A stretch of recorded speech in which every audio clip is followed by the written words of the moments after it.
দেব আমি। জোরে বলেন আল্লাহু আকবার। লোকটিও এরকমই চিন্তা করতে লাগলো, হায় আল্লাহ, আমার মনে হয় গুনাহ হয়ে গেছে, আমাকে বাঁচিয়ে দাও। তার এই অবস্থা সম্পর্কে আমার আল্লাহ কিন্তু শুনছেন।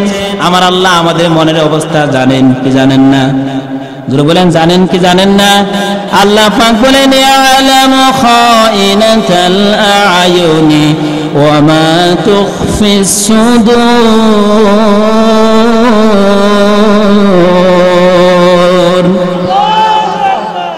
সূরা মুমিনুন 24 নম্বর পর 8 নম্বর পৃষ্ঠা 4 নম্বরের 19 নম্বর আয়াত, এটা কোরআন কারীমের 40 নম্বর সূরা। আল্লাহ তাআলা বলেন, পৃথিবীর মানুষ বান্দা যারা আছো, চক্ষু বন্ধ করে কি করো, মনে মনে কি কল্পনা জল্পনা করো, কেউ জানে না। জানে কে? চশমার নিচ দিয়ে অনেক মানুষ মানুষকে দেখে, কেউ দেখে না। দেখে কে? আমার আল্লাহ কিন্তু দেখে। এই জন্য আল্লাহ রাব্বুল আলামিন সোজা চাপটা বলে দিচ্ছেন, অন্তরের যা কিছু আছে সব কিছু কেউ না জানলে কিন্তু আমি জানি। তো বলেন ঠিক কিনা?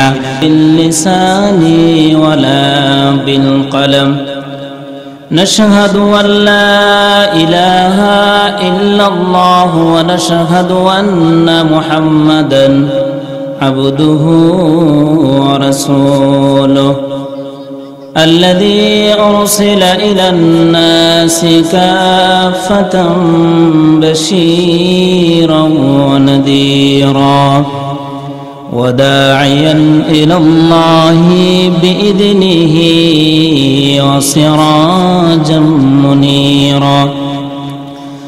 أما بعد فأعوذ بالله من الشيطان الرجيم. بسم الله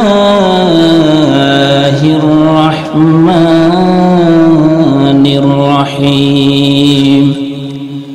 إنما المؤمنون الذين إذا ذكر الله وجلت قلوبهم وإذا تليت عليهم آياته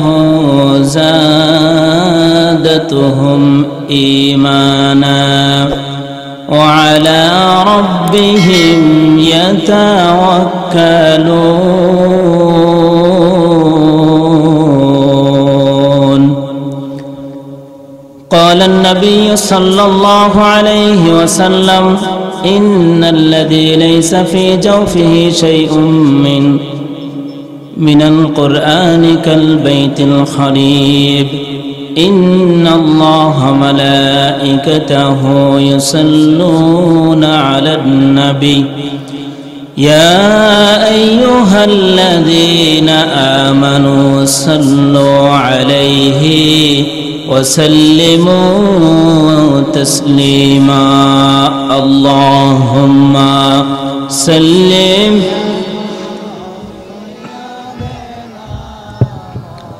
مولانا محمد وعلى آل سيدنا مولانا محمد. বারি বারি করার মন এই বাড়ি তো তোমার না, আসল বাড়ি গোরস্তানে, সেই খবর কি রাখলাই না? আল্লাহুম্মা সাল্লি সাইয়্যিদিনা মুহাম্মাদ ওয়া আলা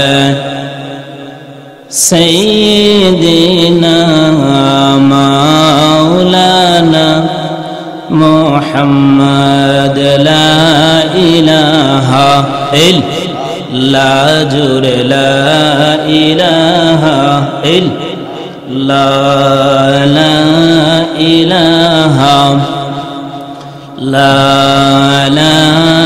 ইলাহা লা ইলাহা লা ইলাহা ইল্লাল্লাহু মুহাম্মাদুর রাসূলুল্লাহ সাল্লাল্লাহু আলাইহি ওয়াসাল্লাম। আলহামদুলিল্লাহ।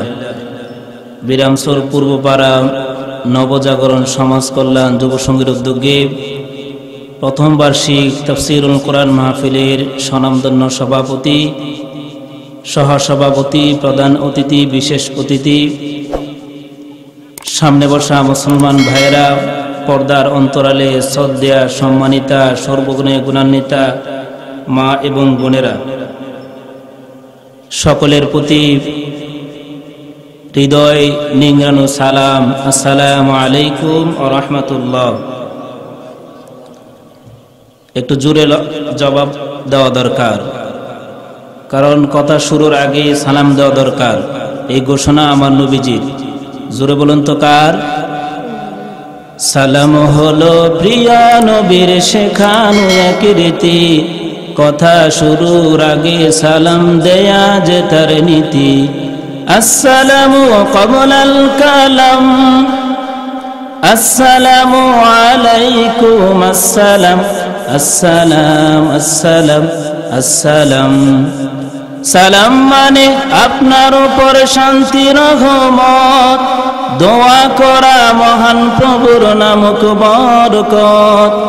মুসলমানের মুখে মধুর সম্ভাষণ প্রীতি, কথা শুরুর আগে সালাম দেয়া যে তার নীতি।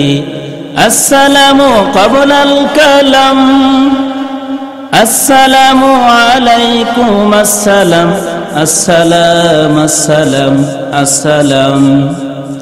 সর্বপ্রথম সালাম দেওয়া নবীর সুন্নাত। সকলে সালামের জবাব দিন, আসসালামু আলাইকুম ওয়া রাহমাতুল্লাহ। মহান আল্লাহ তাআলার শুকরিয়া আদায় করে নিচ্ছি যে আল্লাহ সুবহানাহু ওয়া তাআলা আমাদেরকে আজকের এই মহতি মজলিসে আসার সুযোগ করে দিলেন। সবাই জবান ছেড়ে আল্লাহর জন্য পড়ে নিচ্ছি আলহামদুলিল্লাহ। প্রশংসা আদায় করলাম কার? খুশি হয়েছেন কে? কারণ আমরা সারা জীবন প্রশংসা আদায় করলেও শেষ হবে না। কথা বলেন ঠিক কিনা? আল্লাহ রাব্বুল আলামিন বলেন, আলহামদুলিল্লাহিল্লাযী আনজালা আলা আবদিহিল কিতাবা ওয়া লাম ইয়াজআল লাহু ইওয়াজা। জুরবুন আল্লাহু আকবার। সূরা কাহফ 15 নম্বর পারা 12 নম্বর পৃষ্ঠার প্রথম নম্বর লাইনের প্রথম নম্বর আয়াত। এটা কোরআনে কারীমের 18 নম্বর সূরা। আল্লাহ পাকের ঘোষণা আলহামদুলিল্লাহ। সমস্ত প্রশংসা আমি আল্লাহর জন্য। জোরে বলেন, সমস্ত প্রশংসা কার জন্য? আনজালা আলা আবদিহিল কিতাবা। কেন প্রশংসা আদায় করবা? এই জন্য করবে যে আমি কিতাব নাজিল করেছি আমার বান্দার উপরে। ওয়ালাম ইয়াজআল লাহু ইওয়াজা। কিতাবের ভিতরে যা কিছু দিলাম সব কিছু একেবারে স্পষ্ট দিয়েছি, গোপন কোনো কিছু নাই। ঘোষণাকার, জোরে বলেন ঘোষণাকার। এই সমস্ত প্রশংসা আমরা আল্লাহর জন্য আদায় করতে হবে। কারণ এই যে পৃথিবীটা সুন্দর করে আল্লাহ সাজিয়েছেন, ধরাদমে যা কিছু আল্লাহ তাআলা সাজিয়েছেন, এত সুন্দর করে আল্লাহ ছাড়া কেউ কিন্তু সাজাতে পারে না। কথা বলেন ঠিক কিনা?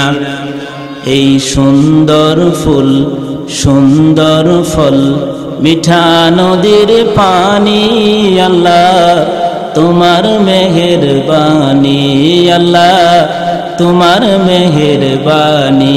কথা বলেন ঠিক কিনা? সে আল্লাহর প্রশংসা আদায় করে নিচ্ছি।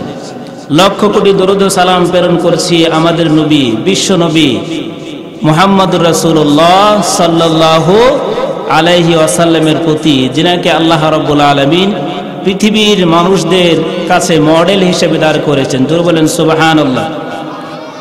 আল্লাহ রাব্বুল আলামিন বলেন, লাকাদ কানা লাকুম ফি রাসূলিল্লাহি উসওয়াতুন হাসানা লিমান কানা ইয়ারজুল্লাহা ওয়াল ইয়াওমাল আখির।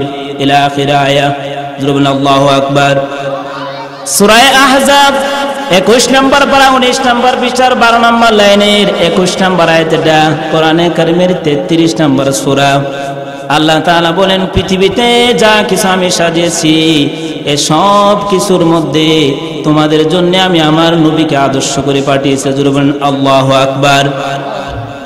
আল্লাহর নবীকে আদর্শ করে পাঠিয়েছেন কে? জোরে আওয়াজ দেওয়া লাগবে, কে? পৃথিবীর যত কিছু আপনি দেখেন, যত বড় যা কিছু দেখেন, সবচেয়ে বেশি দামি হচ্ছে আমার নবী। কথা বলেন ঠিক কিনা? যা কিছু পৃথিবীতে আছে আমার নবীর চেয়ে আর কোনো কিছু কিন্তু দামি নাই। এই জন্য আমরা মাঝে মধ্যে পৃথিবীতে অনেক লোককে মাঝে মধ্যে সুপারম্যান মনে করি, করি না? কিন্তু আসল সুপারম্যান হচ্ছেন আমার নবী। কথা বলেন ঠিক কিনা? As a father, as a teacher, as a law giver, as a law maker, as a reformer of the society, Muhammad is the superman of the world. আল্লাহু আকবার। পৃথিবীর দার্শনিকগণ বলেন, পৃথিবীতে যত মানুষকে আমরা সুপারম্যান হিসেবে গ্রহণ করতে পারি, এগুলো শুধু সিনেমায় হতে পারে, এগুলো শুধু সিনেমার নাটকে হতে পারে, কিন্তু পুরা বিশ্বটাকে, যাকে পুরা বিশ্ব হিসাবে সুপারম্যান ধরা যায়, তিনি হচ্ছেন আমার নবী। বলবেন আল্লাহু আকবার। আমার নবীর মতো এরকম সুপারম্যান কিন্তু পৃথিবীতে আর আসবে না কেউ। কথা বলেন ঠিক কিনা? সেই নবীর প্রতি আমরা দরুদ সালাম প্রেরণ করে শুরু করছি আজকের আলোচনা। প্রিয় হাজিরিন, সূরাতুল মুমিনুন থেকে আমরা একটা আয়াত তেলাওয়াত করেছি। কোরআনে কারীমের 8 নম্বর সূরা, সূরা আনফাল। সূরাটিতে আল্লাহ তাআলা 75টি আয়াত দিয়েছে। এর 2 নম্বর আয়াত থেকে আমরা তেলাওয়াত করেছি মুমিনের 5টি গুণ সম্পর্কে। জোরে বলেন কয়টি? 5টি গুণ নিয়ে আমরা আলোচনা করব ইনশাআল্লাহ তাআলা, আল্লাহ যদি আমাদেরকে তৌফিক দেন। এই মাহফিলে যে আসলে এই 5টি গুণ যদি আমরা নিয়ে যেতে পারি, আল্লাহ আমাদের জীবনে যাতে কবুল করে নেয়, পড়েন আমিন। এখানে আমরা আসতে পেরে খুশি না বেজার? 5টি গুণ নিয়ে যাওয়া যাবে তো ইনশাআল্লাহ? মনটা একটু ভালো করে দেওয়া দরকার আমাদের। অনেকের মনে একটু সংশয় আছে যে কি না জানি কি হয়, কিছুই হবে না। মনটা খুশি করার জন্য আমরা এখন আল্লাহ তাআলার কাছে চাইব, আল্লাহ তাআলা যাতে আমাদেরকে মনটা খুশি করে দেয়, পড়েন আমিন। শোনো শোনো বিরামসরবাসী, শোনো দিয়া মন, ভালো লাগলো আপনাদেরই মাহফিল আয়োজন। কথা বলেন ঠিক কিনা? শোনো শোনো বিরামসরবাসী, শোনো দিয়া মন, ভালো লাগলো আপনাদেরই মাহফিল আয়োজন। হায়রে ভালো লাগলো আপনাদেরই মাহফিল আয়োজন।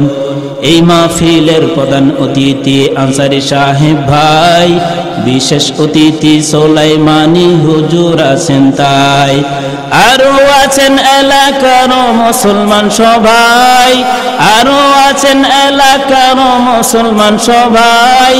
আমরা সবাই আল্লাহর গোলাম, জান্নাতে যেতে চাই, ঠিক কি না? কারা কারা জান্নাতে যাইবেন, হাতে লারা দেন সবাই, হাতে লারা দেন সবাই, হাতে লারা দেন সবাই। দিন ইসলামের পথে চলবো, আল্লাহু আকবার আস্তে করে বলেন সবাই। বলুন আল্লাহু আকবার। শোনো শোনো বিরামসরবাসী, শোনো দিয়া মন, ভালো লাগলো যুবকদেরই মাহফিল আয়োজন। হায়রে ভালো লাগলো যুবকদেরই মাহফিল আয়োজন। কথা বলেন ঠিক কিনা? 7 মাসেরও লকডাউন ওগো পাড়ি দিয়া ভাই, করোনার অজুহাত দিয়া মাহফিল বন্ধ করতে পারবা না গো তাই, ঠিক কিনা? 7 মাসেরও লকডাউন ওগো পাড়ি দিয়া ভাই, কাজ কাম সব বাদ দিয়া মাহফিলে আসছি গো সবাই, ঠিক কিনা? আমরা সবাই আল্লাহর গোলাম, জান্নাতে যেতে চাই, আমরা সবাই আল্লাহর গোলাম, জান্নাতে যেতে চাই। কারা কারা জান্নাতে যাইবেন, হাতে লারা দেন সবাই, হাতে লারা দেন সবাই।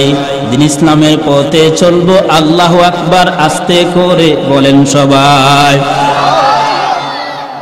এই মাহফিলে যারা আছেন মুসলমান সবাই, সবার গলে মদিনার কালিমা গো তাই।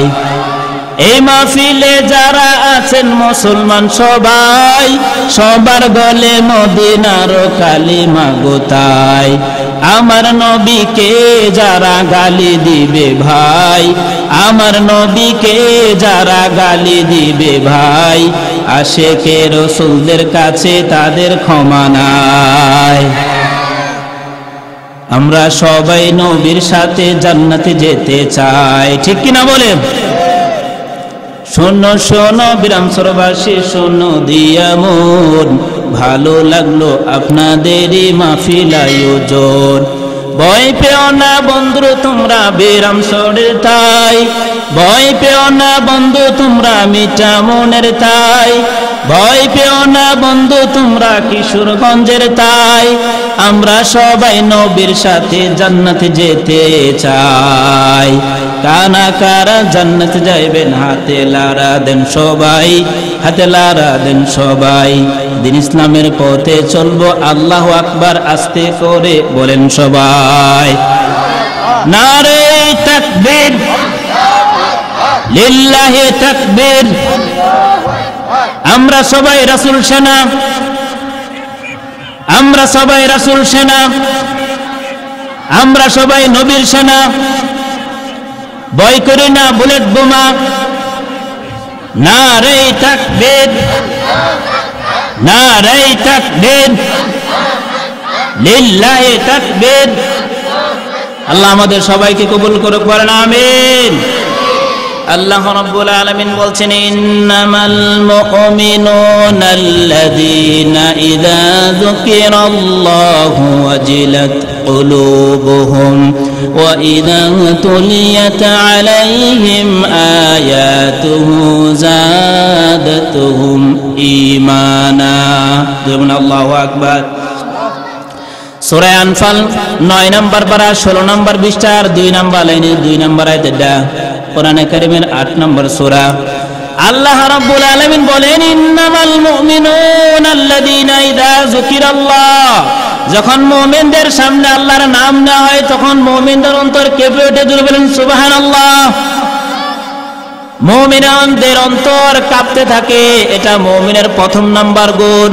ক্লাসের মতো উত্তর দিবেন। মুমিনের 1 নাম্বার গুণ হচ্ছে যখনই মুমিনের সামনে আল্লাহর কথা আসবে তখনই মুমিনের অন্তর কাঁপবে। জোরে বলেন আল্লাহু আকবার। এখন আমরা যারা মুমিন আছি আমাদের অন্তর কি কাঁপে নাকি? এমন তো আমরা মুমিন আছি আমাদের অন্তর গুনাহ করতে করতে অন্তরে দাগ পড়ে গেছে, এরকম লোক সমাজে আছে না নেই? তাহলে প্রথম নাম্বার গুণ হচ্ছে যখন মুমিন সামনে আল্লাহর, এই মুমিন আল্লাহর কথা শুনবে তখন তার অন্তর কাঁপবে। ইযা যুকিরাল্লাহ, যুকিরাল্লাহু ওয়াজিলাত কুলুবুহুম, এই শব্দের ব্যাখ্যায় মুফাসসিরিন 3টি অর্থ দিয়েছেন। যদি আপনার ভিতরে ঈমান থাকে, যখনই আপনি আল্লাহর কথা শুনবেন আপনার চোখ দিয়ে পানি বের হবে। 2 নম্বরে যদি পানি বের না হয় তাহলে আপনার অন্তর কাঁপবে। তাও যদি না হয় তাহলে আপনার একটু শান্তি শান্তি লাগবে। এই 3টার একটাও যদি কোনো মুমিনের না থাকে তাহলে মুমিন না, ও মুনাফিক। ও কি? জোরে বলেন। ও হচ্ছে মুনাফিক। মুমিনের 1 নাম্বার গুণের ভিতরে আছে, মুমিন যখনই আল্লাহর আয়াত শুনবে, আল্লাহর কথা শুনবে তখন মুমিনের অন্তর কাঁপবে। তার বাস্তব প্রমাণ দেখুন, হযরত ওমর রাদিয়াল্লাহু তাআলা আনহু তিনি রাষ্ট্রীয় একটি কাজের মধ্যে ব্যস্ত ছিলেন। রাত্রিবেলায় সন্ধ্যাবেলায় ল্যাম্প বা বাতি জ্বালিয়ে হযরত ওমর তার বাসার মধ্যে কাজ করতেছেন। ইতিমধ্যে 2 জন লোক গিয়ে তার সামনে হাজির। ডাক দিয়ে বলছে, আমিরুল মুমিনিন আসতে পারেন নাকি? বলে আসেন। হযরত ওমরের দরবারে 2 জন লোক গেল। তিনি বললেন, আপনারা কিসের জন্য আসছেন? ব্যক্তিগত কোনো কাজে নাকি রাষ্ট্রীয় কোনো কাজে? হযরত ওমরের সামনে বলা হলো ব্যক্তিগত কাজে। ওমর রাদিয়াল্লাহু তাআলা আনহু তার সামনে যে বাতিটি ছিলেন ফু দিয়ে নিভিয়ে দিলেন। সুবহানাল্লাহ বলতে পারেন না? বাতিটি নিভিয়ে দিলেন। লোকগুলো আর সহ্য হয়ে গেল। নিভিয়ে দেওয়ার পর আর একটা বাতি তিনি জ্বালিয়ে দিলেন। ডাক দিয়ে বললেন, আমিরুল মুমিনিন, বিষয়টা তো বুঝলাম না। আমরা আসলাম, বললাম যে ব্যক্তিগত কাজ, আপনি বাতিটা নিভিয়ে দিলেন।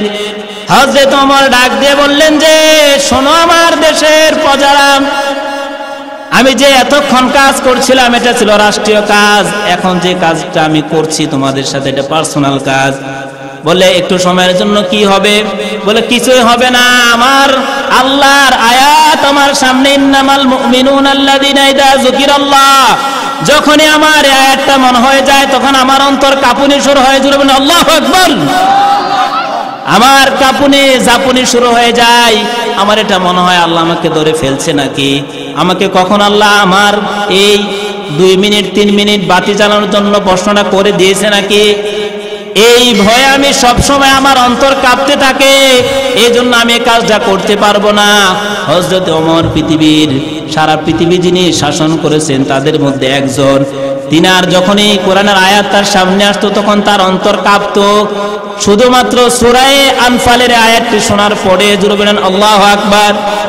মুমিনের 1 নাম্বার গুণ হচ্ছে মুমিন যখনই আল্লাহর নাম মুমিনের সামনে নেওয়া হবে মুমিনের অন্তর কাঁপবে। ঘোষণাকার, জোরে বলেন ঘোষণাকার। 2 নম্বরে ওয়াজিলাত কুলুবুহুম ওয়া ইযা তুলিয়াত আলাইহিম আয়াতুহু যাদাতহুম ঈমানা।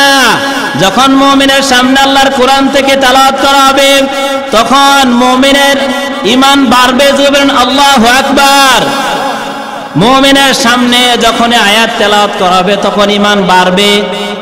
আমরা যারা আছি কোরআনে কারীম পড়লে আমাদের ঈমান কি বাড়ে না কমে? জোরে বলেন বাড়ে না কমে? মুমিনের সামনে কোরআন তেলাওয়াত করার পরে যদি মুমিনের ঈমান বাড়বে, ঘোষণাকার। শুধু বাড়বে তা না, মুমিনের চক্ষু দিয়ে পর্যন্ত আয়াত তেলাওয়াত করলে পানি আসবে। ঘোষণা আমার না, ঘোষণা আল্লাহর। কোরআনে কারীম জানিয়েছে ওয়া ইদা সামিউ মা উনজিলা ইলার রাসূল তারা আয়ুনাহুম তাফিদু মিনাদ দাম'i মিম্মা আরাফু মিনাল হক ইয়াকুলুনা রাব্বানা আমান্না ফাকতুবনা মা'আশ শাহিদিন। আল্লাহু আকবার। সূরা মাইদা 7 নম্বর পারা 1 নম্বর পৃষ্ঠার 1 নম্বর লাইনের 83 নম্বর আয়াতটা কোরআনে কারীমের 5 নম্বর সূরা। আল্লাহ তাআলা বলেন ওয়াইদা সামিউ মা উনজিলা ইলার রাসূল, আমি আমার নবীর প্রতি যে কোরআনটা নাজিল করেছি এটা যখন মানুষের সামনে বর্ণনা করা হবে তখন কিছু মুমিন সমাজে খুঁজে পাওয়া যাবে, তাদের চোখ দিয়ে পানি বের হবে। আল্লাহু আকবার বলেন। তাদের অন্তরে এমন অবস্থা হয়ে যাবে তাদের চোখ দিয়ে পানি বের হবে। কিন্তু আমাদের অবস্থা কি? আমাদের তো ঈমান বাড়ে না। কথা বলেন ঠিক কি না? আমাদের ঈমান তো বাড়ছে না। আমরা কোরআন পড়িও না, কোরআনের কথা শুনলে মনোযোগও দেই না। যদি মনোযোগ দিতাম তাহলে আজকে কিন্তু আমাদের এই দশা হতো না। কথা বলেন ঠিক কি না? এই যে একটা অবস্থা হয়ে গেছে না পড়ার কারণে, যে অনেকে আবার বলে যে হুজুর কঠিন লাগে। কোরআনে কারীম কি আসলে কঠিন না সহজ? আসতে বললে হবে না, কঠিন না সহজ? ঘোষণাকার আল্লাহ রাব্বুল আলামিন দ্বারতহীন কণ্ঠে কোরআনে কারীমে এবার ঘোষণা দিচ্ছেন ওয়ালাকাদ ইয়াসসারনাল কুরআনা লিযিকরি ফাহাল মিন মুদ্দাকির। সুবহানাল্লাহু আকবার। সূরা কামার কোরআনে কারীমের 54 নম্বর সূরার ভিতরে আল্লাহ 4 বার বলছেন কোরআন সহজ, কোরআন সহজ, কোরআন সহজ, কোরআন সহজ। আল্লাহু আকবার বলতে পারেন না? 4 বার আল্লাহ বলছেন কোরআনটাকে সহজ করে নাজিল করলাম। এই কোরআনটা কি পড়তে মনে চায় না? না পড়তে পড়তেই তো কঠিন হয়ে গেছে। কোরআন না পড়ার কারণে কিন্তু আজকে সমাজের অনেক বেহায়াপনা কাজ হচ্ছে। কথা বলেন ঠিক কি না? কোরআন আমাদের সামনে আছে, এই যে এরকম করে ঘরের তাকের উপরে বসিয়ে দেই, মনে করে যে কোরআন ঘরে আছে আর কিছুই হবে না। আসলে যদি কোরআন না জানার কারণে কিন্তু সমাজের মধ্যে আজ অনেক বেহায়াপনা কাজ হচ্ছে কি হচ্ছে না? আওয়াজ দিয়ে বলেন হচ্ছে কি হচ্ছে না? সমাজে কোরআনে কারীম নিজে না পড়ার কারণে সমাজে চুরি আছে না নাই? মদ জুয়া আছে না নাই? লটারি আছে না নাই? এই যে এগুলো কিসের কারণে? একজন আর একজনের জমি দখল করা আছে না নাই?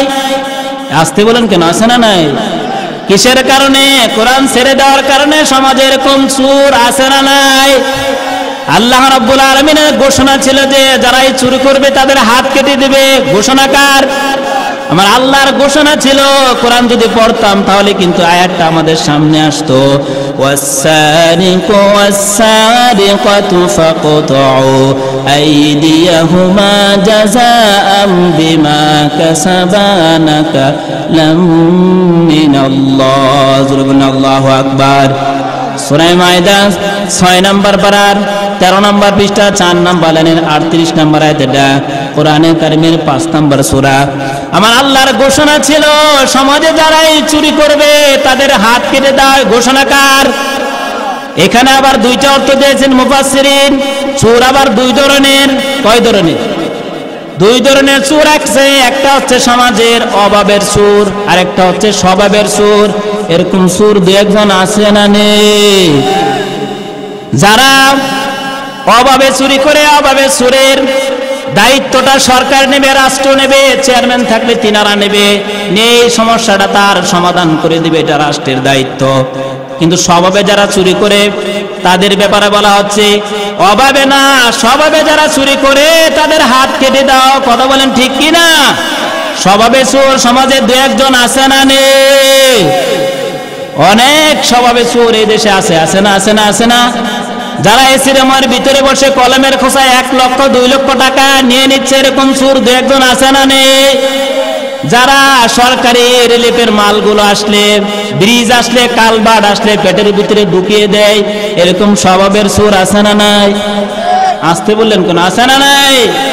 এরকম স্বভাবের চোর যারা, কোরআনে কারীম বলছে এই লোকগুলো যখন চুরি করবে ধরা পড়বে, তাদের হাত কেটে দাও। জোরে বলেন ঠিক কি না? আল্লাহর ঘোষণা, আপনি ফেলতে পারবেন না। চাপার জোরে শরীরের বলে আপনি যাই কিছু করতে পারেন, কিন্তু আপনার চাপা দিয়ে হবে না। ঘোষণা আল্লাহর কাছ থেকে এসে গেছে।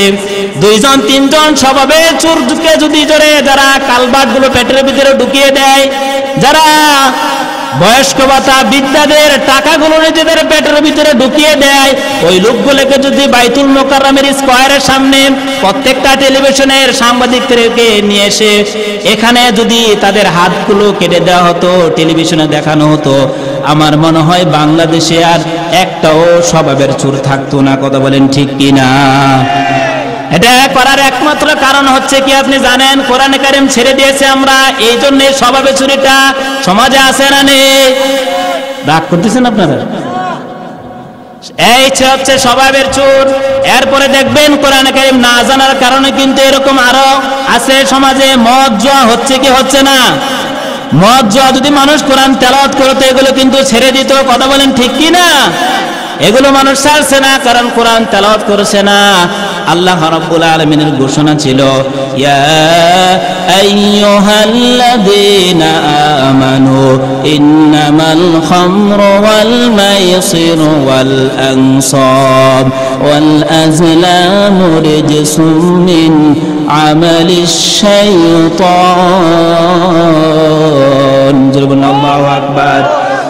সূরা মাইদা 7 নম্বর পারার 2 নম্বর পৃষ্ঠার 1 নম্বর লাইনের 90 নম্বর আয়াত। এটা আমার আল্লাহর ঘোষণা ছিল যারা মদ পান করবে, জুয়া খেলবে, এটা আমার আল্লাহর ঘোষণা হচ্ছে এগুলো শয়তানের কাজ। কার কাজ? জোরে বলেন। শয়তানের কাজ। এই কাজগুলো যদি মানুষ কোরআন পড়তো এগুলো কিন্তু করতো না। সমাজে জুয়া খেল, মদ খাওয়া আছে না নেই? জোরে বলেন আছে না নাই? কেন করেন আপনি? আপনি একবার যদি কোরআনের দিকে তাকাতেন তাহলে আপনি জুয়াতে আপনি যেতে পারতেন না, টাকা নিয়ে আপনি বসতে পারতেন না, মদ আপনার মুখে আসতো না। এটা আসার একমাত্র কারণ হচ্ছে আমরা কোরআন ছেড়ে দিয়েছি। কথা বলেন। এরপরে আরো আছে সমাজে কোরআনে কারীম ছেড়ে দেওয়ার কারণে কিন্তু একজনের জমি আরেকজন দখল করে নিচ্ছে। আছে না নাই? সমাজে এরকম লোক আছে নিজের মেয়ের জমি পর্যন্ত খেয়ে ফেলছে। আছে না নাই? আছে। এ কি করছেন আপনি? আমার আল্লাহর ঘোষণা ছিল যদি কোরআন পড়তেন তাহলে আল্লাহর আয়াত কিন্তু সামনে এসে যেত। যারা এতিমের সম্পত্তিগুলো নিয়ে নেয় ওরা আসলে এতিমের সম্পত্তি নেয় না, ওরা জাহান্নামের আগুন ওদের পেটের ভিতরে ঢোকায়। কথা বলেন ঠিক কি না? আল্লাহ পাক রব্বুল আলামিন বলেন, ইন্নাল্লাযীনা ইয়াকুলুনা আমওয়ালাল ইয়াতামা যুলমান ইন্নামা ইয়াকুলুনা ফি বুতুনিহিম নারা ওয়া সায়াসলাউনা সাঈরা। আল্লাহু আকবার। সূরা নাস 4 নম্বর পারা 17 নম্বর পৃষ্ঠার 15 নম্বর লাইনের 10 নম্বর আয়াত। এটা কোরআন কারীমের 4 নম্বর সূরা। আল্লাহ রাব্বুল আলামিনের ঘোষণা হচ্ছে নিশ্চয়ই ইয়াকুলুনা আকালা ইয়াকুলু থেকে যারা খায় এতিমের সম্পত্তিগুলো অন্যায়ভাবে জুলুম করে, ওরা তো আসলে এতিমের সম্পত্তিগুলো খাচ্ছে না, জমি দখল করছে না, ওরা নিজেদের পেটের ভিতরে জাহান্নামের আগুন ঢোকাচ্ছে। কথা বলেন কেন করলেন আপনি এটা?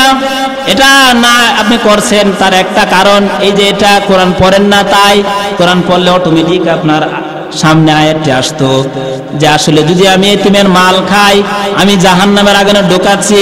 মনে করেন সমাজে অনেক লোক আপনাকে দাম দেয়, কোনো দাম নেই, কবরে যখন আপনি একদিক দিয়ে ঢুকবেন আর একদিক দিয়ে জাহান্নামের আগুন ঢুকিয়ে দেবে ফেরেশতারা। কথা বলেন ঠিক কি না?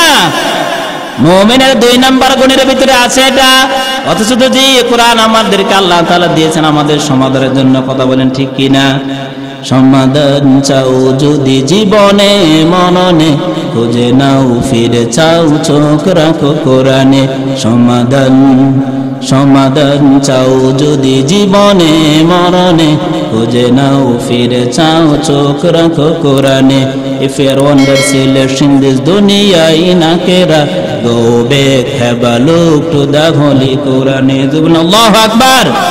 আমাদের সব কিছুর সমাধান আছে কোরআনে। কথা বলেন ঠিক কি না? এই জন্য আল্লাহ তাআলা বলেন ওয়াজিলাত কুলুবুহুম ওয়া ইযা তুলিয়াত আলাইহিম আয়াতু যাদাতুম ঈমান। সামনে কোরআন পড়া হবে তখন মুমিনের ঈমান বাড়বে। ঘোষণাকার এটা হচ্ছে মুমিনের 2 নাম্বার গুণ। কয় নাম্বার? মুমিনের 3 নাম্বার গুণ হচ্ছে ওয়া আলা রাব্বিহিম ইয়াতাওয়াক্কালুন। আল্লাহ পাক বলেন মুমিনের 3 নাম্বার গুণ হচ্ছে মুমিন ভরসা করবে আল্লাহর উপরে। কার উপরে? জোরে বলেন কার উপরে? আমরা ভরসা করি কার উপরে? আমার আল্লাহর উপরে ভরসা করা, এটা মুমিনের 3 নাম্বার গুণ।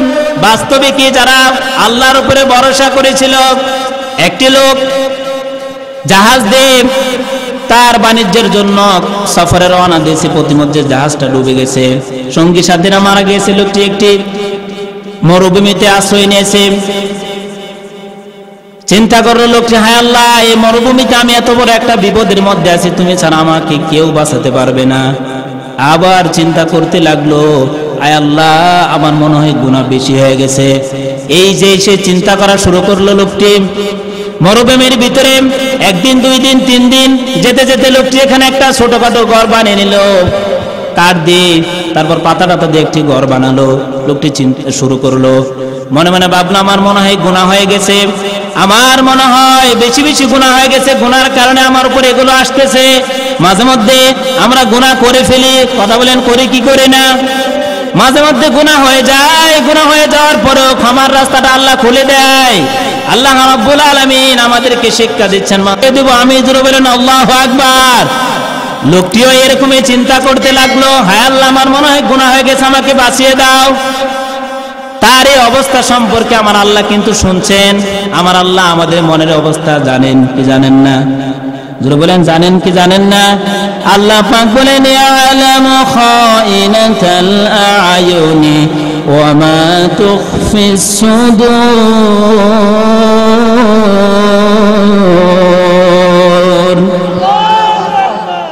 সূরা মুমিনুন 24 নম্বর পর 8 নম্বর 20 4 নম্বর 19 নম্বর আয়াত, এটা কোরআন কারীমের 40 নম্বর সূরা। আল্লাহ তাআলা বলেন, পৃথিবীর মানুষ বান্দা যারা আছো, চক্ষু বন্ধ করে কি করো, মনে মনে কি কল্পনা জল্পনা করো, কেউ জানে না। জানে কে? চশমা নিজ দিয়ে অনেক মানুষ মানুষকে দেখে, কেউ দেখে না। দেখে কে? আমার আল্লাহ কিন্তু দেখে।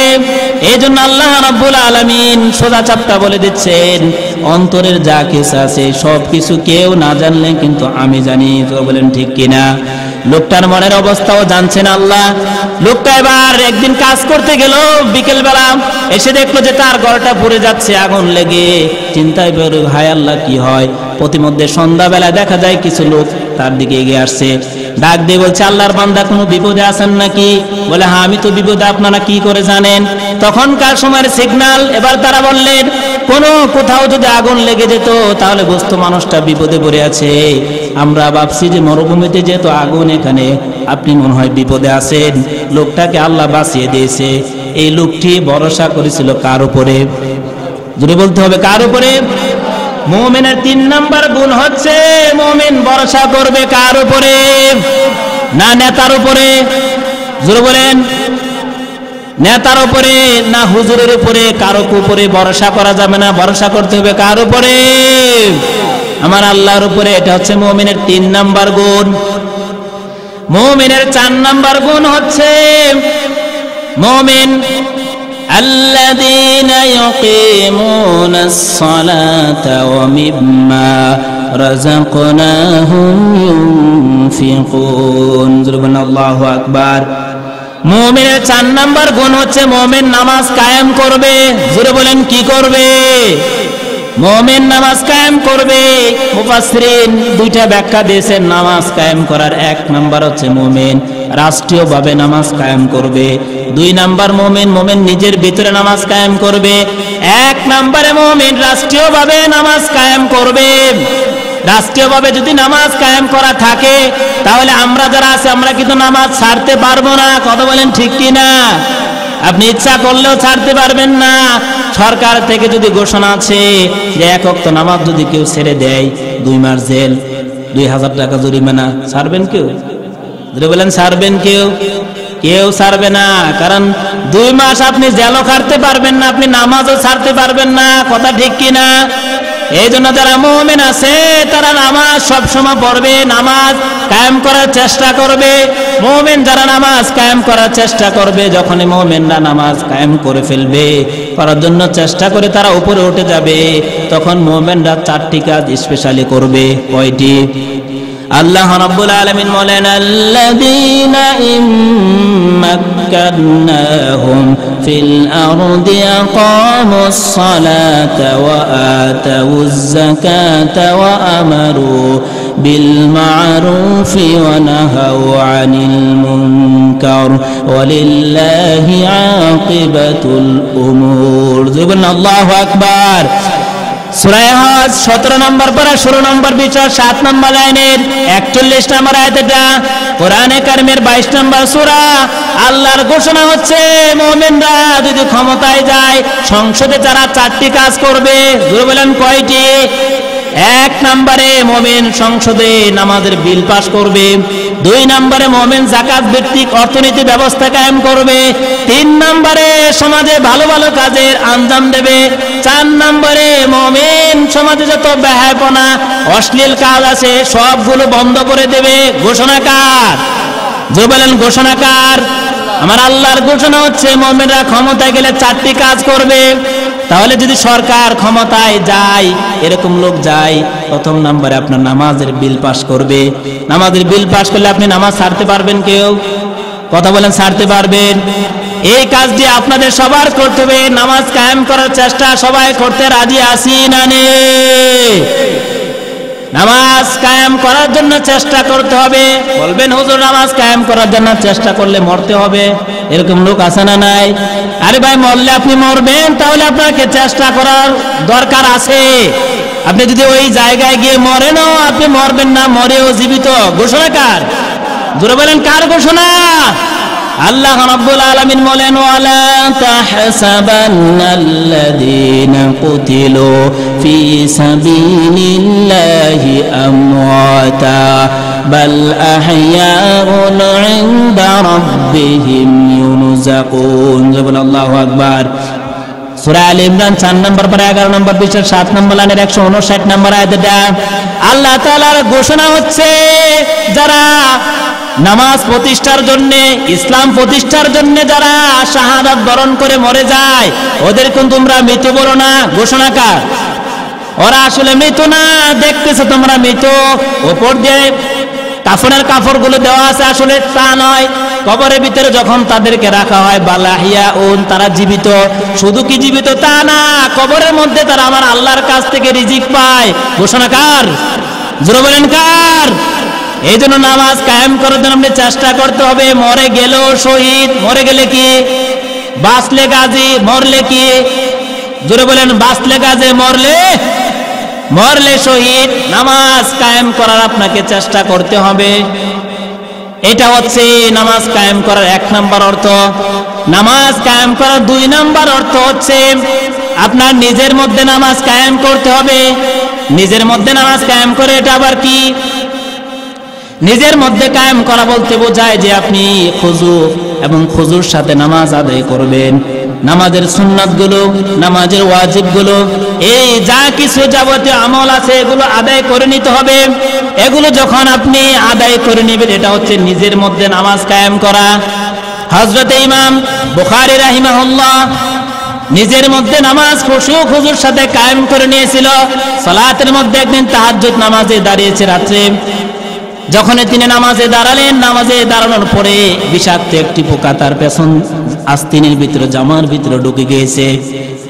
জামার ভিতরে ঢুকে গিয়ে এটা কামড়ানো শুরু করে দিয়েছে। তার পেছন দিক থেকে রক্ত পড়ছে। যখন রাত্রি শেষ বেলায় তার খাদেম ঘুম থেকে উঠছে, দেখে যে হযরতের পেছন দিক থেকে রক্ত পড়তেছে। নামাজ যখন শেষ করলেন, ডাক দিয়ে বললেন, ইমাম বুখারী, আপনি কি কিছু টের পাচ্ছেন না? বলে, কি হয়েছে? বলে, আপনি তো কিছু বুঝেন না, আপনার এই পেট থেকে আপনার রক্ত পড়ে এই যে নিচের জায়গা জামা সহ ভরে গেছে, পিঠের সাথে লেগে গেছে, আপনি কিছু টের পাচ্ছেন না? ইমাম বুখারী রাহিমাহুল্লাহ তিনি বললেন, আমি আমার নিজের মধ্যে নামাজ কায়েম করে নিয়েছি। সুবহানাল্লাহ বলতে পারেন না? নিজের মধ্যে তিনি নামাজ কায়েম করে নিয়েছেন। তিনি বলেন, আমি আমার কিছুই বলতে পারি না, আমি আল্লাহর সামনে দাঁড়িয়েছি, খুশু খুজুর সাথে নামাজ আদায় করে নিয়েছি। এই নামাজ কায়েম করেছেন তিনি তার নিজের মধ্যে। নামাজ পড়তে গেলে, নামাজ নিজের মধ্যে কায়েম করতে গেলে নামাজ পড়লে উপকার আছে না নেই? জোরে বলেন, আছে না নেই? নামাজ কায়েম করলে স্পেশালি অনেকগুলো উপকার আছে, তার মধ্যে আমি 3টি উপকারের কথা বলবো। 1 নম্বরে নামাজ আদায় করলে আপনার পরিষ্কার পরিচ্ছন্নতা হয়। 2 নম্বরে নামাজ আপনাকে ব্যায়াম করিয়ে দেয়। 3 নম্বরে নামাজ আপনাকে এনার্জি আর শক্তি বাড়িয়ে দেয়। জোরে বলেন আল্লাহু আকবার। নামাজ যখন আপনি পড়তে যাবেন, আপনাকে প্রথমে ওযু করতে হবে। যখন আপনি ওযু করবেন, তখন আপনার হাতগুলো, মুখগুলো, এগুলো ধোয়া লাগে কি লাগে না? এগুলো ধুতে গেলে পরিষ্কার হয়ে যায়। পরিষ্কার হলে আপনার পরিষ্কার পরিচ্ছন্নতা বাড়ে। বলবেন, হুজুর আপনার কথা সব হয় না। পৃথিবী এখন বিজ্ঞানে বিশ্বাসী, পৃথিবী এখন এই প্রযুক্তিতে বিশ্বাসী। প্রযুক্তি আর বিজ্ঞান দিয়ে আপনি কিছু বলেন। পৃথিবীতে স্বাস্থ্য বিজ্ঞানীগণ বলছেন, মানুষের শরীরে সংক্রামক রোগ, ছোঁয়াছুঁয়ি রোগ প্রবেশ করতে পারে 5টি এফের কারণে। কয়টি? 5টি এফের মাধ্যমে মানুষের শরীরে রোগ প্রবেশ করে। 5F are the main causes. 5টি কারণে মানুষের শরীরের মধ্যে রোগ প্রবেশ করে। 1 নম্বর হচ্ছে প্রথম এফ মানে হচ্ছে ফুড, খাদ্য। 2 নম্বরে হচ্ছে ফেস, মুখের মাধ্যমে, মুখ। 3 নম্বরে এফ মানে ফিঙ্গার, আঙ্গুলের মাধ্যমে। 4 নম্বরে এফ মানে ফেলি, মাছির মাধ্যমে। 5 নম্বরে এফ মানে ফেয়ার, ভয়। এই 5টির মাধ্যমে মানুষের শরীরের মধ্যে রোগ প্রবেশ করে। নামাজ পড়লে কি 5টি অঙ্গ দোয়া হয় কি হয় না? আসতে বলবেন না, হয় কি হয় না? বিজ্ঞানীদের ধারণা হচ্ছে 5টি থেকে 2টির মধ্য দিয়ে শরীরের মধ্যে সবচেয়ে বেশি রোগ প্রবেশ করে। একটা হচ্ছে আঙ্গুল, ফিঙ্গার। 2 নাম্বার হচ্ছে ফেস, মুখের মাধ্যমে। মুখ দিয়ে মানুষের শরীরে রোগ প্রবেশ করে। খাদ্য খেলেও রোগ প্রবেশ করে। আল্লাহর কোন বান্দা যখন সালাত আদায় করার জন্য, নামাজ আদায় করার জন্য যখন ওযু করে, তখন ওই রোগগুলো থেকে আমার আল্লাহ বাঁচিয়ে দেয়। জোরে বলেন সুবহানাল্লাহ। আজকে দেখেন না, করোনা ভাইরাস বাংলাদেশে আছে না নাই? স্বাস্থ্য বিজ্ঞান কি বলছে? যে করোনা ভাইরাসের জন্য বেশি বেশি হাত ধুতে হবে। বলে না ডাক্তাররা? বলছে বারবার হাত ধুবেন। এই ঘোষণাটা 1400 বছর আগে আমার নবীজি দিয়ে গেছেন। সুবহানাল্লাহ। আপনি তো বিশ্বাস করেন না, কোরআনই আমরা পড়ি না, তো কি করে বিশ্বাস করব বলেন? বিশ্বাস হয় না মানুষের।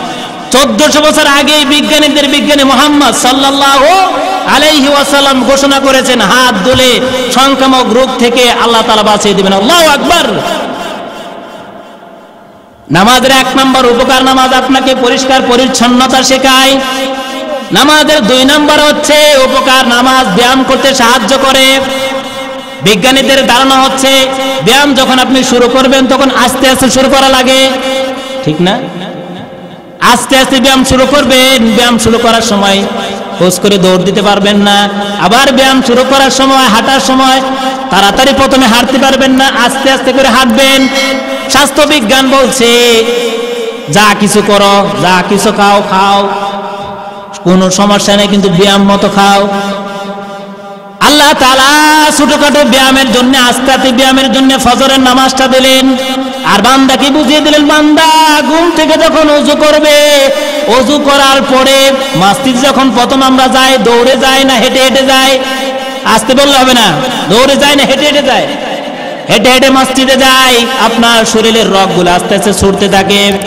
এগুলো যখন আপনার হয়ে যায়, মসজিদে যায়, ছোটখাটো একটি ব্যায়াম করার জন্য আল্লাহ তাআলা ফজরের নামাজটাই দিয়ে দিয়েছেন। জোরে বলুন আল্লাহু আকবার। এই জন্য বিজ্ঞানীগণের কথা হচ্ছে, walking is a good exercise. ধীরে ধীরে ব্যায়ামটা মানুষের জন্য সবচেয়ে বেশি ভালো। তার চেয়ে বেশি ভালো হচ্ছে morning walk is good for health. আপনি সবচেয়ে বেশি উপকারী ব্যায়াম হচ্ছে ফজরের পরে যে ব্যায়ামটা করা হয়। আল্লাহু আকবার বলতে পারেন নাই? এটা বিজ্ঞানীদের ধারণা। আপনি বলেন তো দেখি, বিজ্ঞানীরা ইদানিং মাত্র আবিষ্কার করেছে, আর ১৫০০ বছর আগে আমার আল্লাহ তাআলা কোরআনে কারিমে ঘোষণা করেছে নামাজ হচ্ছে ব্যায়াম। জোরে বলেন সুবহানাল্লাহ। এটা হচ্ছে নামাজের ২ নাম্বার উপকার। নামাজের ৩ নাম্বার উপকার হচ্ছে, যখন কোনো মানুষ নামাজ আদায় করে, যখন কোনো মানুষ ক্লান্তি হয়ে যায়, নামাজ আদায় যদি সে করে, তাহলে তার শরীরে এনার্জি দরকার, শক্তির প্রয়োজন আছে না নাই? জোরে বলেন আছে না নাই? শক্তির কিছু প্রয়োজন হয়।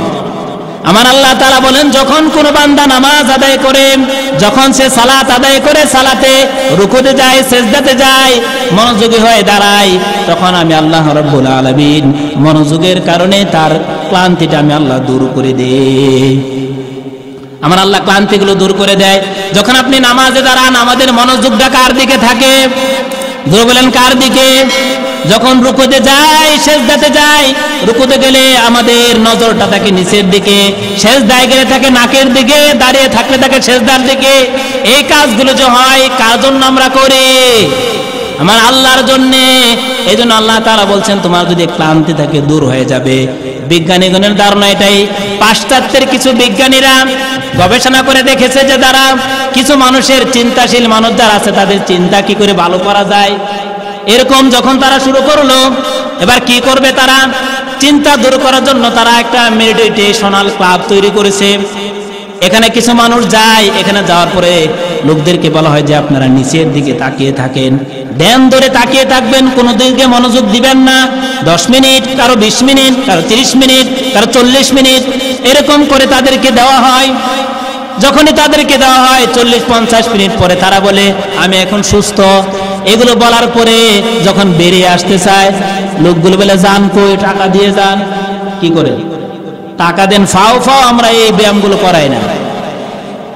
আপনি চিন্তা করে দেখান তো দেখি, লোকগুলোকে বলা হচ্ছে যে আপনি নিচের দিকে তাকিয়ে থাকুন, ওদিকে তাকাবেন না, মনোযোগ দিয়ে পায়ের নখের দিকে তাকিয়ে থাকুন, আপনার দূরত্বের সামন দিকে তাকিয়ে থাকুন। এই কাজগুলোকে 10 মিনিট, 20 মিনিট, 30 মিনিট করানো হয়, পরে বলা হয় টাকা দিয়ে যান। নামাজের মধ্যে এগুলো আছে না নাই? জোরে বলতে হবে, আছে না নাই? নামাজের ভিতরে ১৫০০ বছর আগে আল্লাহ তাআলা এটা দিয়ে দিয়েছেন ফ্রি। জোরে বলেন সুবহানাল্লাহ। ফ্রিটা আমরা নিতে চাই না, টাকা দিয়ে নিতে চাই। কথা বলেন ঠিক কি না? এটা তো আমার আল্লাহর ঘোষণা ছিল না। আল্লাহ রাব্বুল আলামিন এই জন্যই বলেছেন, যারা আমার স্মরণে থাকবে তাদের ক্লান্তিটা দূর করে দেওয়ার তার দায়িত্ব আমার। জোরে বলেন সুবহানাল্লাহ। কোরআনে কারীম জানিয়েছে, আলা বিযিকিরিল্লাহি তাতমাইন্নুল কুলুব। জোরে বলেন আল্লাহু আকবার। আল্লাহ তাআলা বলেন সূরা রাদ 13 নম্বর পারার 12 নম্বর পৃষ্ঠা 2 নম্বর লাইনের 28 নম্বর আয়াতে কোরআন কারীমের 13 নম্বর সূরা। আমার আল্লাহর ঘোষণা হচ্ছে, ও আমার বান্দারা, যখন ক্লান্তি এসে যায় আমার আল্লাহকে স্মরণ করো। আমরা স্মরণ করি কাকে? জোরে বলেন কাকে? আমার আল্লাহকে স্মরণ করি। আমার আল্লাহকে স্মরণ করার কারণে আল্লাহ বলেন, বান্দা, যেই জিনিসটা তুমি ব্যায়ামটা করে 200-500 টাকা দিয়ে নিয়ে আসছিলা, ওইটা আমি তোমাকে ফ্রি সার্ভিস দিয়ে দিয়েছি। জোরে বলেন আল্লাহু আকবার। ফ্রিগুলো মানুষ খেতে চায় না, টাকা দিয়ে খেতে চায়। এরকম আমাদের হচ্ছে কি হচ্ছে না বলেন? তো মুমিনের বলছিলাম, মুমিনের 4 নম্বর গুণের কথা। মুমিনের 4 নম্বর গুণ হচ্ছে, মুমিন কি করবে? মুমিনের 4 নম্বর গুণ হচ্ছে মুমিন নামাজ আদায় করবে। ঘোষণাকার মুমিন নামাজ কায়েম করবে। আমরা নামাজ কায়েম করতে রাজি আছি না নেই? কারা কারা রাজি রাজি আছেন হাত তুলে আল্লাহকে দেখে গেছেন লিল্লাহি তাকবীর, লিল্লাহি তাকবীর। হাত আমার আল্লাহ কবুল করুক, পড়েন আমিন। মুমিনের 5 নাম্বার গুণে আসুন এবার। মুমিনের 5 নাম্বার গুণ হচ্ছে মিম্মা রাযাকনাহুম ইউনফিকুন। আল্লাহ তাআলা বলেন মুমিনের 5 নাম্বার গুণ হচ্ছে মুমিনকে আমি যা কিছু দান করেছি তা থেকে মুমিন খরচ করে ব্যয় করে দেয়। বলেন আল্লাহু আকবার। নেফাক মানে সুরঙ্গ, এর নেফাক মানে সুরঙ্গ, যার এক দিক দিয়ে দিলে অপর দিক দিয়ে বের হয়। এই যে পাইপ আছে না, পাইপের এক দিক দিয়ে যদি আপনি পানি দেন দেখবেন অপর দিক দিয়ে পানি বের হবে, আছে না নাই? নেফাক মানে সুরঙ্গ। যখনই আপনি আল্লাহর রাস্তায় 1 টাকা 2 টাকা 500 টাকা ব্যয় করবেন, এগুলো আপনি দুনিয়ার ব্যাংকে মসজিদে জমা রাখবেন, আল্লাহ তাআলা পাইপ দিয়ে আখিরাতের ব্যাংকে আপনার টাকাটাকে জমা করে দিবেন। বলবেন সুবহানাল্লাহ। এই জন্য আল্লাহ রাব্বুল আলামিন বলেন মাসালুল্লাযীনা ইউনফিকুনা আমওয়ালাহুম ফি সাবিলিল্লাহি কামাসালি হাববাতিন আনবাতাত 7 সানাবিলা ফি কুল্লি সুমবুলাতিন মিআতু হাব্বা। আল্লাহু আকবার।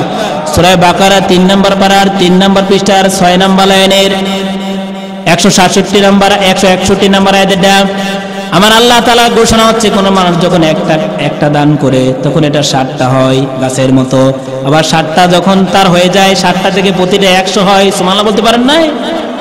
এই যে দান করলে মানুষ যখন দান করে, এই যে দানগুলো মানুষ করে, এই দানে করলে বাড়িয়ে দেয় কে?